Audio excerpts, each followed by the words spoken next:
शुरुआत है हम खबर से करते हैं। मध्य प्रदेश हाईकोर्ट के हालिया फैसले पर जमात इस्लामी हिंद ने सख्त नाराजगी का इजहार किया है। जमात के वाइस प्रेसिडेंट मलिक मोहतसिम खान ने कहा कि अब फैसले सबूतों के बजाय अकीदत की बुनियाद पर दिए जा रहे हैं। उन्होंने बाबरी मस्जिद फैसले का हवाला देते हुए कमाल मौला मस्जिद मामले पर भी सवाल उठाए। अदालतों से कौम की उम्मीद का जिक्र करते हुए उन्होंने कहा कि हालिया कई मामलात में मायूसी सामने आई है।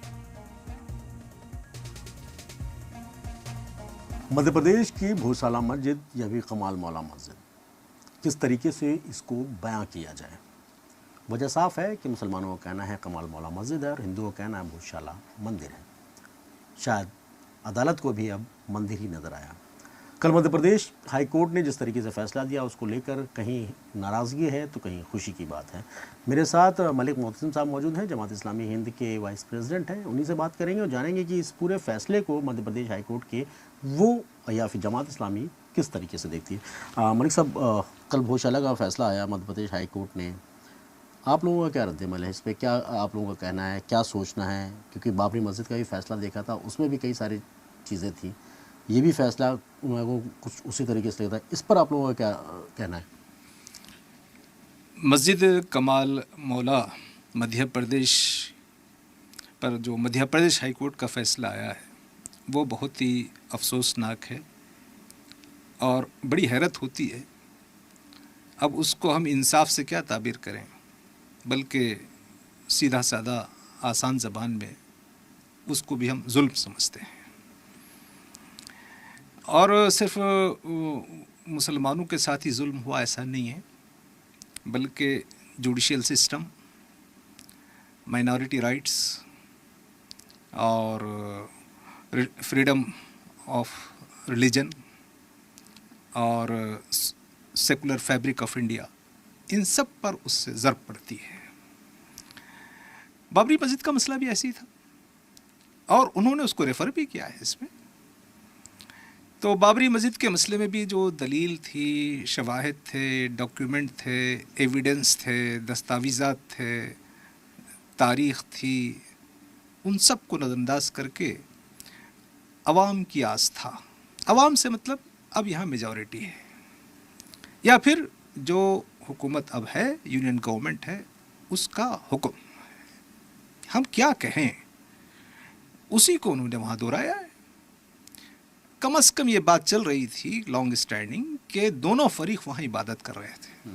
जुमा के रोज़ मुसलमानों को दिया गया था और मंगल का दिन वहाँ गैर मुस्लिमों को दिया गया था, लेकिन उसको मुकम्मल तौर पर एक ही फरीक के हवाले कर देना, ये भी लॉ ऑफ इक्वालिटी के ख़िलाफ़ है। एक सवाल है जो आपने कहा कि दोनों लोग कहते थे कि ये टाइटल सूट का मुकदमा तो था नहीं, क्योंकि ये ज़मीन मेरी है या ये है, ये तो मुकदमा ही नहीं था। तो उसमें इस तरीके से फैसला देना, उसको आप कैसे देखते हैं? शुरू से वो मस्जिद है और मस्जिद की तरह इस्तेमाल हो रही है, लेकिन दरमियान में लोगों ने एहतजाज करके, हिंदू फरीक ने उसमें जगह हासिल करने की कोशिश की तो उनको मंगल का दिन दिया गया। वो बाद में हुआ, लेकिन शुरू से वहाँ नमाज हो रही है, शुरू से वो मुसलमानों के पास है। तो क्या ये 1991 के प्लेसेस ऑफ वर्शिप एक्ट के तहत नहीं आती है इस तरीके से? क्योंकि टाइटल सूट का मामला नहीं, मैं बार बार इसीलिए दोहरा रहा हूँ इस चीज़ को, क्योंकि वो मुकदमा टाइटल सूट का नहीं था कि ये ज़मीन मेरी, हमारी है या फिर उनकी है। ये तो मुकदमा नहीं था, मुकदमा तो कुछ और था। बिल्कुल सही बात है आपकी कि ये जो हमारा प्लेसेस ऑफ वर्शिप एक्ट है या देश में उससे पहले के भी जितने क़ानून हैं, उन क़ानून से वो मुसलमानों के हक़ में फ़ैसला हो सकता था। लेकिन अब जो जुडिशरी सिस्टम में एक ही क़ानून से आप बहुत सी बातें निकाल सकते हैं, उसी क़ानून से आप हमारे हक़ में भी फ़ैसला कर सकते हैं और उसी क़ानून का हवाला देकर आप हमारे ख़िलाफ़ भी फ़ैसला कर सकते हैं। लेकिन बात ये हो गई है कि फ़ैसला करने के लिए दलील की ज़रूरत नहीं है, वो मेजॉरिटी की आस्था की ज़रूरत है।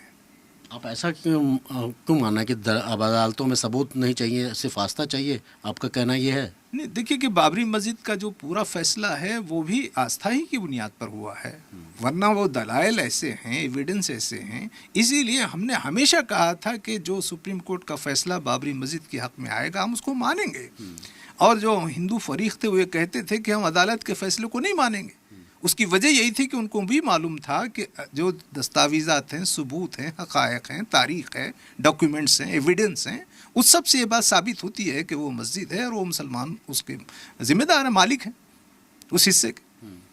लेकिन चूंकि फैसला आ ही गया, उस सब में ये बात कही गई कि ऐसे क्यों फिर ज़मीन क्यों ऑफ़र की जा रही है। वहाँ पे बाबरी मस्जिद में ऑफ़र की गई, यहाँ पर भी ऑफ़र की गई। ये ज़मीन ऑफ़र करने का मतलब ये है कि आप हमको हमारी शनाख्त से महरूम करना चाह रहे हैं, हमारी तारीख़ से महरूम करना चाह रहे हैं, और हमारा जो वो उससे जो हिस्टोरिकल जो कंटिन्यूएशन उससे महरूम करना चाह रहे हैं। जो चीज़ जो पहले से है उससे हमारी तारीख़ जुड़ी हुई है, तहज़ीब जुड़ी हुई है, शनाख्त जुड़ी हुई है, आप उसी को रखिए।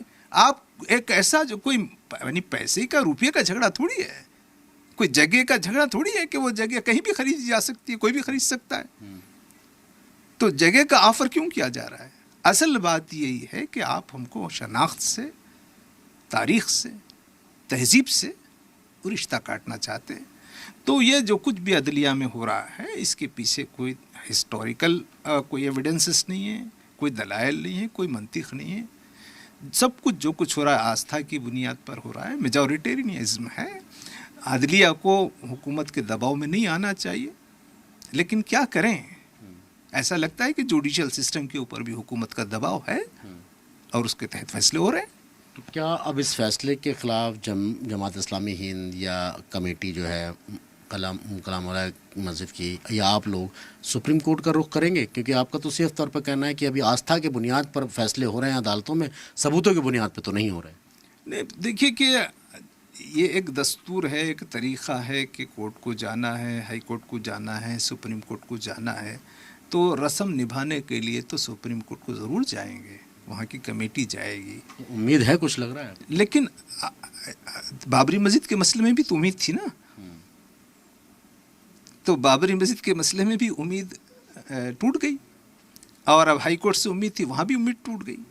तो एक क़ानूनी ज़रूरत के लिए तो जाएंगे, लेकिन अदलिया का जो वक़ार है और अदलिया पर जो एतमाद है वो मजरूह हो रहा है। ये जो है उसमें लग रहा है कि यानी हुकूमतें जो रियासत के जितने इदारे हैं उन सब पर जो है अपनी मर्ज़ी मुसल्लत कर रही है। चलिए, बहुत बहुत शुक्रिया हमसे बात करने के लिए। साफ तौर पर है, ये कहा जाता है कि जब एक इंसान सरकार से, सिस्टम से हार जाता है तो उसके जहन में ये बात होती है कि मैं तुमको अदालत में देखूंगा, अदालत में सुनूंगा। वो इस उम्मीद से कि अदालत उसके हक़ में फ़ैसला करेगी, और जो फ़ैसला करेगी वो सबूतों के बयान पर होगा। लेकिन जब आस्था के नाम पर फैसले अदालतों में होने लगे तो उम्मीद करना कहीं ना कहीं बेमानी लग जाता है। शायद यही वजह है कि अब देश भर के मुसलमान और मुस्लिम ऑर्गेनाइजेशन इस फैसले के सख्त खिलाफ नज़र आ रही हैं। वीडियो सुभाषिष दास के साथ सैयद मुबशिर, जी मीडिया, दिल्ली।